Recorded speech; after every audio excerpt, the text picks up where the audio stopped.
I'd like you to come back with me for a moment to the 19th century, specifically to June 24th, 1833. The British Association for the Advancement of Science is holding its third meeting at the University of Cambridge. It's the first night of the meeting, and a confrontation is about to take place that will change science forever. An elderly, white-haired man stands up.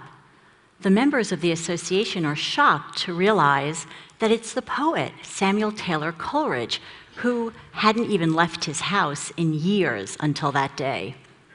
They're even more shocked by what he says. "You must stop calling yourselves natural philosophers." Coleridge felt that true philosophers like himself pondered the cosmos from their armchairs. They were not mucking around in the fossil pits or conducting messy experiments with electrical piles like the members of the British Association. The crowd grew angry and began to complain loudly. A young Cambridge scholar named William Whewell stood up and quieted the audience. He politely agreed that an appropriate name for the members of the association did not exist. If philosophers is taken to be too wide and lofty a term, he said, then, by analogy with artist, we may form scientist. This was the first time the word scientist was uttered in public, only 179 years ago. I first found out about this confrontation when I was in graduate school, and it kind of blew me away. I mean, how could the word scientist not have existed until 1833?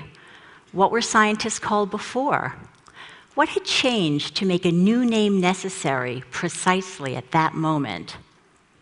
Prior to this meeting, those who studied the natural world were talented amateurs.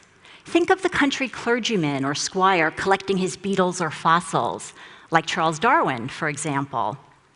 Or the hired help of a nobleman, like Joseph Priestley, who was the literary companion to the Marquis of Lansdowne when he discovered oxygen. After this, they were scientists, professionals with a particular scientific method, goals, societies, and funding. Much of this revolution can be traced to four men who met at Cambridge University in 1812. Charles Babbage, John Herschel, Richard Jones, and William Whewell. These were brilliant, driven men who accomplished amazing things. Charles Babbage, I think known to most TEDsters, invented the first mechanical calculator and the first prototype of a modern computer. John Herschel mapped the stars of the southern hemisphere and, in his spare time, co-invented photography. I'm sure we could all be that productive without Facebook or Twitter to take up our time.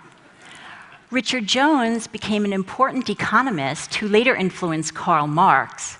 And Whewell not only coined the term scientist, as well as the words anode, cathode, and ion, but spearheaded international big science with his global research on the tides. In the Cambridge winter of 1812 and 1813, the four met for what they called philosophical breakfasts. They talked about science and the need for a new scientific revolution. They felt science had stagnated since the days of the scientific revolution that had happened in the 17th century. It was time for a new revolution, which they pledged to bring about. And what's so amazing about these guys is not only did they have these grandiose undergraduate dreams, but they actually carried them out, even beyond their wildest dreams. And I'm going to tell you today about four major changes to science these men made. About 200 years before, Francis Bacon and then later Isaac Newton had proposed an inductive scientific method. Now that's a method that starts from observations and experiments and moves to generalizations about nature called natural laws, which are always subject to revision or rejection should new evidence arise. However, in 1809, David Ricardo muddied the waters by arguing that the science of economics should use a different deductive method. The problem was that an influential group at Oxford began arguing that because it worked so well in economics, this deductive method ought to be applied to the natural sciences too. The members of the Philosophical Breakfast Club disagreed. They wrote books and articles promoting inductive method in all the sciences that were widely read by natural philosophers, university students, and members of the public. Reading one of Herschel's books was such a watershed moment for Charles Darwin that he would later say, "Scarcely anything in my life made so deep an impression on me. It made me wish to add my mite to the accumulated store of natural knowledge." It also shaped Darwin's scientific method as well as that used by his peers. Previously, it was believed that scientific knowledge ought to be used for the good of the king or queen, or for one's own personal gain. For example, ship captains needed to know information about the tides in order to safely dock at ports. Harbor masters would gather this knowledge and sell it to the ship captains. The Philosophical Breakfast Club changed that, working together. Whewell's worldwide study of the tides resulted in public tide tables and tidal maps that freely provided the harbor master's knowledge to all ship captains. Herschel helped by making tidal observations off the coast of South Africa, and as he complained to Whewell, he was knocked off the docks during a violent high tide for his trouble. The four men really helped each other in every way. They also relentlessly lobbied the British government for the money to build Babbage's engines because they believed these engines would have a huge practical impact on society. In the days before pocket calculators, the numbers that most professionals needed, bankers, insurance agents, ship captains, engineers, were to be found in lookup books like this, filled with tables of figures.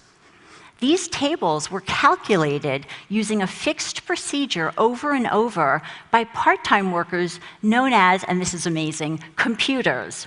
But these calculations were really difficult. I mean, this nautical almanac published the lunar differences for every month of the year. Each month required 1,365 calculations, so these tables were filled with mistakes. Babbage's difference engine was the first mechanical calculator devised to accurately compute any of these tables.